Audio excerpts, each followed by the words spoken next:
selamat datang semua. Kami dari kelompok 14 podcast. Saya Anastasia Jesse Onika dari kelas 10 MIPA 1 nomor absen 3.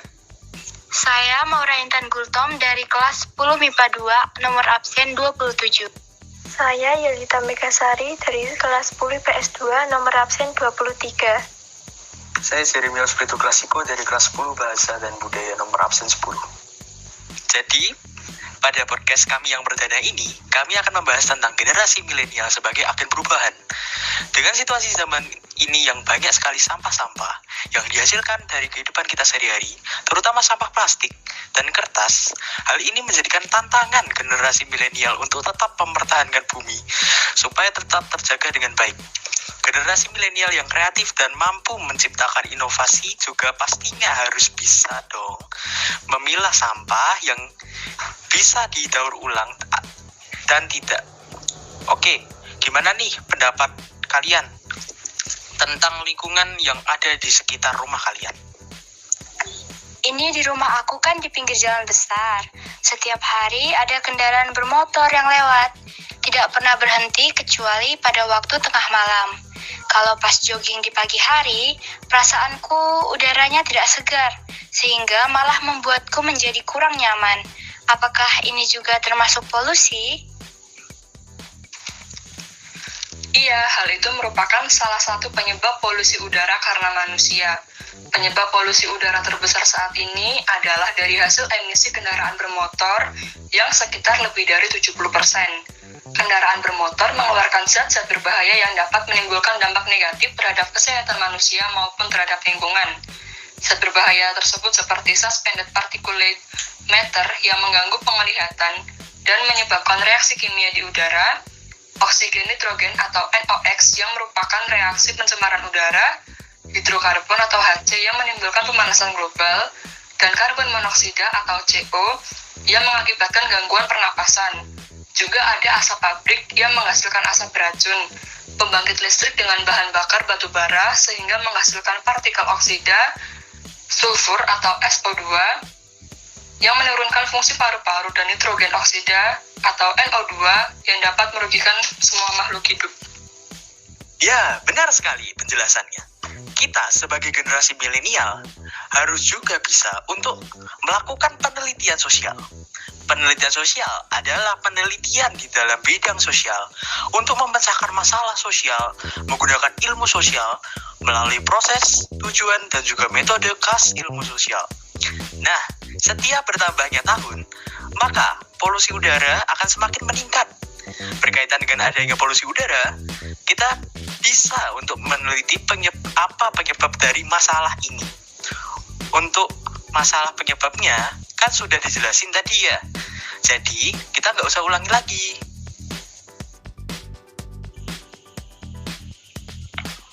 Terus kalau penelitian sosial ini pasti ada tujuan dan metodenya kan? Karena kita melakukan penelitian. Iya dong, pasti. Jenis penelitian ini menurut tujuannya termasuk dalam penelitian terapan. Metode dari penelitian ini yaitu penelitian tindakan. Tujuan penelitian ini adalah untuk meminimalisir polusi agar udara menjadi bersih. Selain itu, penelitian ini termasuk penelitian kualitatif, karena tanpa mengukur data. Data penelitian yang digunakan yaitu data primer. Metode yang digunakan ini juga termasuk metode observasi, karena mengamati secara langsung. Wow, keren ya. Dari penelitian ini, kita juga bisa mendapatkan cara untuk mengurangi polusi udara.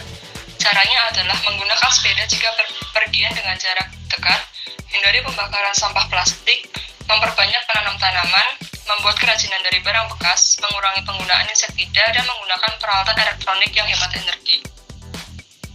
Setelah bahas sampah plastik dan kerajinan, kira-kira apa yang bisa kita lakukan untuk mengurangi sampah plastik dan membuat kerajinan? Terus kerajinan ini juga memiliki harga jual di masyarakat. Kalau yang aku tahu sih jam tangan tapi ada motif batik. Jika selama ini yang kita tahu batik hanya digunakan sebagai motif pakaian, hiasan rumah, cindera mata, Maka, inovasi batik yang adalah jam tangan batik dengan motif yang tradisional namun tidak ketinggalan zaman, menampilkan kesan estetik untuk anak muda. Selain itu, dengan menggunakan jam tangan batik ini, kita bisa melestarikan budaya asli Indonesia. Kita bisa mempromosikan produk ini ke WhatsApp, Instagram, ataupun Facebook. Setelah promosi, bisa melakukan pemasaran sesuai dengan pesanan dan selera terbanyak masyarakat. Bisa dengan cara diskon harga dan pembelian berhadiah sesuai ketentuan. Kalau yang sampah plastik, mau gimana nih? Kalau untuk yang sampah plastik, kita bisa membuat eco-brick. Apa itu eco-brick? Eco-brick adalah botol kemasan air mineral yang diisi dengan potongan sampah kecil-kecil yang sudah dibersihkan, kemudian dipadatkan, tapi tidak boleh ada sisa ruang di dalam botol tersebut. Karena kalau ada sisa ruang di dalam botol tersebut, botol itu dapat meledak akibat dari adanya gas yang tidak bisa keluar dari botol tersebut. Siapa sih pencetus eco-brick itu?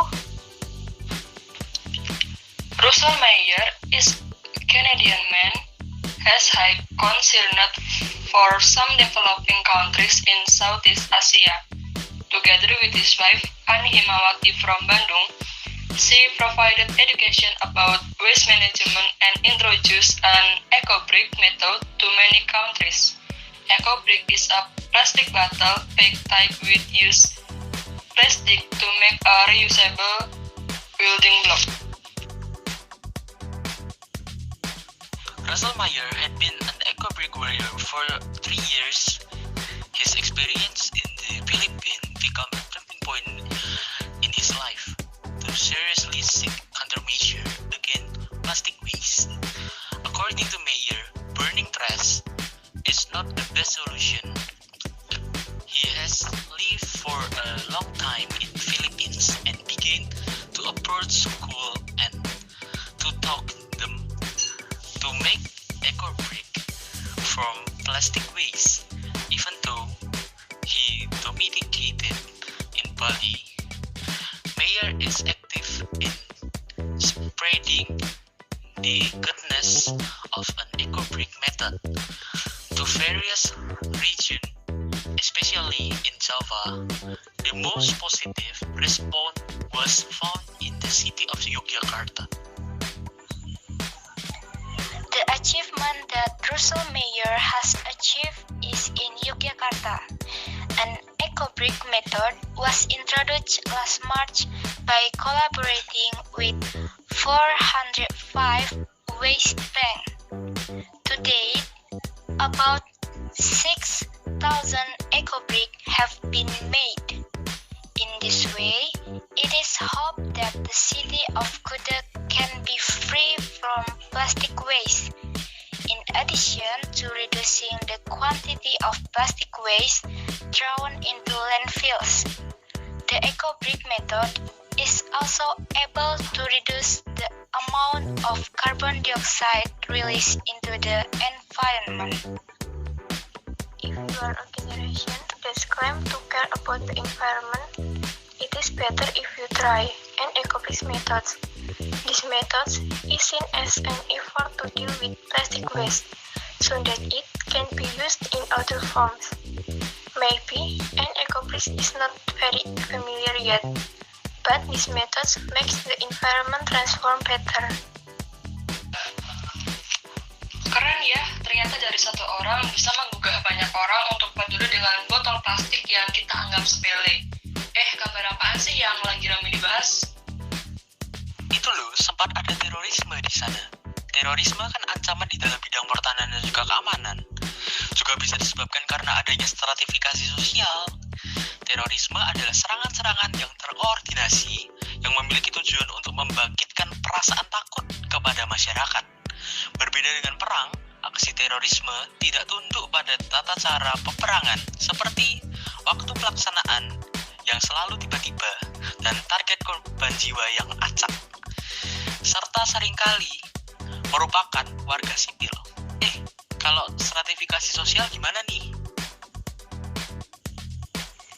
Jadi gini, Stratifikasi sosial adalah pembedaan atau pengelompokan para anggota masyarakat secara vertikal atau bertingkat. Menurut sosiolog Italia Gaetano Mosca, bahwa pembedaan di dalam masyarakat ini terkait dengan konsep kekuasaan, yakni ada sekelompok orang memang berkuasa atas kelompok orang yang lain. Benar yang dikatakan oleh Jeremiah Osfredo, terorisme itu ada karena ancaman dari sosial budaya dan stratifikasi sosial. Kenapa? Karena ada beberapa orang yang tidak terlalu suka dengan keberadaan orang lain yang memiliki kelompok dengan jumlah yang lebih banyak. Dan juga adanya sifat etnosentrisme sehingga mengakibatkan adanya perselisihan karena merasa kelompoknya sendiri yang paling unggul. Jadi, kita sebagai warga negara Indonesia harus menerima segala perbedaan yang ada. Karena stratifikasi menjadikan seseorang ada di penempatan individu pada strata tertentu. Bisa memecahkan masalah di masyarakat sebagai alat pendistribusian hak dan cipta dan mendorong masyarakat agar bergerak sesuai fungsinya.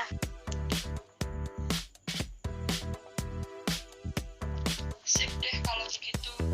Kemarin kan Jeremiah Osfredo kayaknya bikin puisi deh. Iya nggak? Kalau iya, liatin dong ke kita biar kita bisa tahu seberapa bagusnya kalau bikin puisi.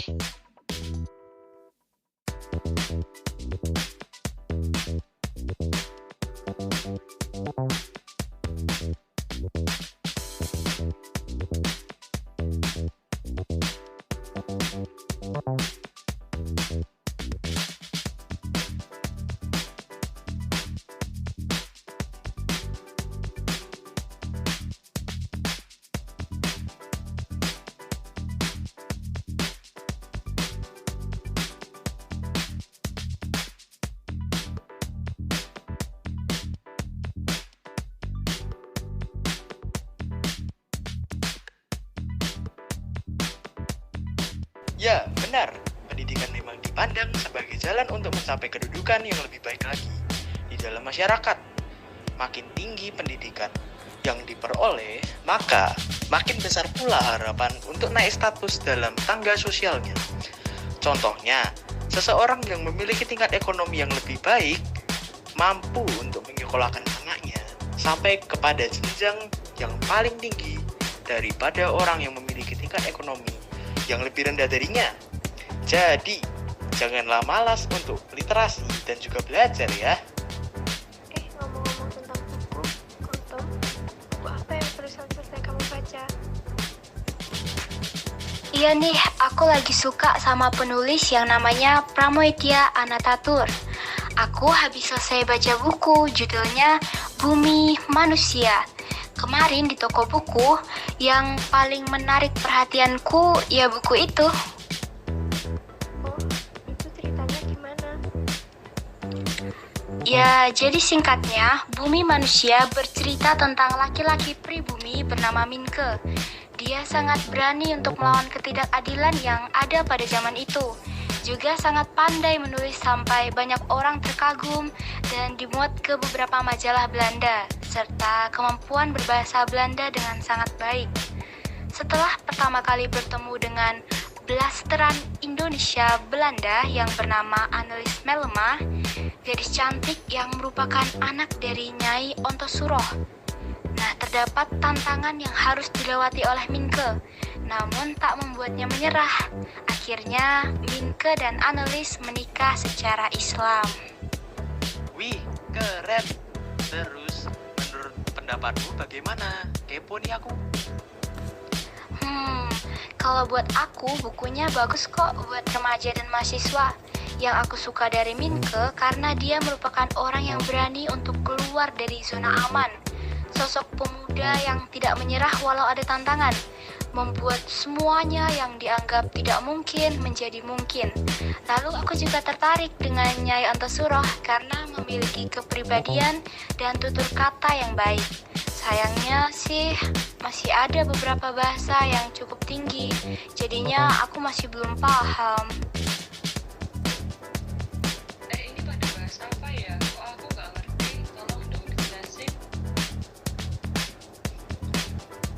kalau habis membaca buku, terus ngasih tahu tentang sinopsis ceritanya, terus ada kelemahan dan juga kekurangan buku, itu namanya resensi buku. Nah, caranya, pilih dulu buku yang disukai untuk dibaca. Terus, siapin kertas, ditulis identitas bukunya. Identitas buku ini terdiri dari judul buku, penerbit, kota terbit, jumlah halaman, cetakan, penyunting, editor, dan juga harga. Selanjutnya, menuliskan sinopsis buku supaya membaca garis besar isi buku secara keseluruhan. Kemudian, baru menuliskan kelebihan dan juga kekurangan bukunya. Hal ini bersifat opini pribadi yang harus dilakukan dengan jujur dan juga objektif, serta memberikan rekomendasi terhadap buku tersebut atas kelayakan untuk dibaca. Terakhir, menyusun resensi buku ini dengan rapi dan juga menarik supaya pembaca penasaran dengan buku tersebut. Selanjutnya kita bahas apa ya? Bahas pelajaran agama kali ya? Biar jadi remaja yang mendalami arti mengalah dan berkorban untuk sesama. Oke, jadi dengan adanya peristiwa wafatnya Yesus Kristus, kita mendapatkan beberapa pelajaran yang sangat berharga bagi diri kita sendiri dan orang lain, yaitu adalah mengalah kepada orang lain, mau untuk memberikan pengorbanan bagi orang lain atau rela berkorban bagi orang lain, dan bersikap solider sehingga mengerti arti mengalah dan berkorban, serta jangan hidup pada prinsip individualis. Nah, wafat Yesus merupakan tanda ketaatan dan kesetiaannya kepada Bapa, supaya memperlihatkan kepada kita untuk ketersediaannya mati di kayu salib. Dengan makna pengorbanan yang telah kita buat, bisa berdampak besar bagi orang lain. Cinta kasih Allah yang tanpa batas untuk manusia, sehingga selayaknya kita untuk setia dan taat kepada Bapa sampai kelak nanti. Berarti dari banyak contoh yang dilakukan oleh Yesus, kita harus bisa mengalah terhadap orang lain. Jika ada yang kesulitan, kita bantu sebisa mungkin. Berikan dengan sepenuh hati dan maksimal. Kita juga harus bisa menjaga nama baik orang lain. Jangan mudah terjerumus untuk menghina orang lain, nanti malah kena batunya. Tetap rendah hati dengan sesama, bisa menerima kenyataan dalam bersosialisasi, dan bersikap adil kepada siapapun. Mengingat bahwa keterbatasan orang lain berbeda, jadi kita juga memberi support.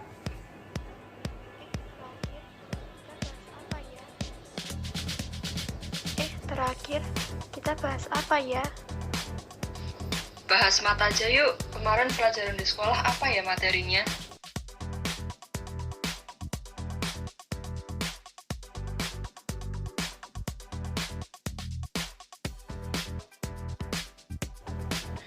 Namanya aturan sinus dan juga kosinus. Misalnya gini, ada sebuah truk sampah yang menuju ke tempat pembuangan sampah pertama sejauh 16 km dengan arah 40 derajat. Kemudian berbelok dengan arah 60 derajat sejauh 24 km ke tempat pembuangan sampah kedua. Nah, jarak pembuangan sampah pertama ke pembuangan sampah kedua itu berapa? Caranya begini, anggap pembuangan sampah pertama berada di titik A dan pembuangan sampah kedua berada di titik B. Nah, jarak pembuangan sampah AB dicari dengan menggunakan rumus aturan kosinus yang membentuk segitiga ABC sehingga, nah, caranya begini, AB kuadrat sama dengan AC kuadrat ditambah CB kuadrat minus 2AC dikali BC dikali cos 60 derajat. Lalu, AB kuadrat sama dengan 16 kuadrat ditambah 24 kuadrat minus 2 kali 16 kali 24 dikali setengah. Lalu selanjutnya, AB kuadrat sama dengan 276 ditambah 576 dikurangi 384. Lalu, AB kuadrat sama dengan 448. AB sama dengan akar 448. Nah, jawabannya AB 8 akar 7 km.